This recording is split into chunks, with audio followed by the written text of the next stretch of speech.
Maman avait un bon manteau en laine qui avait appartenu à sa mère.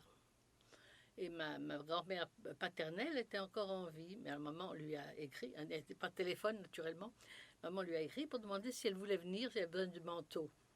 Oui, alors ma grand-mère est venue, elle a pris le manteau, elle l'a ramené chez elle.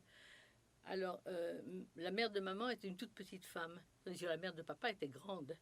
Et pour que le vêtement lui aille, elle a ouvert les ourlets. Et dans les ourlets, elle a trouvé de l'argent américain et puis 2 lettres, chacune de ses frères.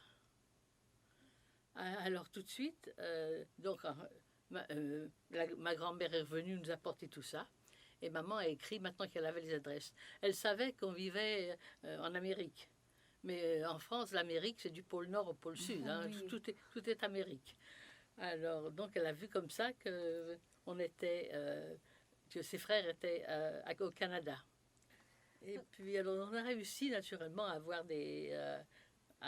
nous sommes allés chez le consulat canadien, et pour avoir des papiers, visa et tout, pour pouvoir émigrer ici.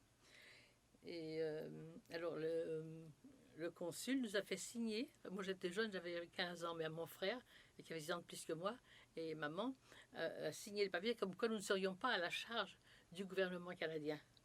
On vient ici, mais personne, on n'a pas besoin du gouvernement pour nous aider à vivre.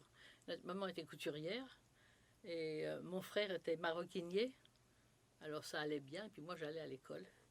Eux aussi ont fait des démarches de leur côté, et ma tante aussi avait une tante fortunée qui habitait Brantford. Alors c'est grâce à la tante que nous avons pu venir. Naturellement, il fallait les visas d'abord, il fallait faire des... Mais nous sommes venus par avion, et c'est la tante avec les 2 oncles qui ont payé tout ça.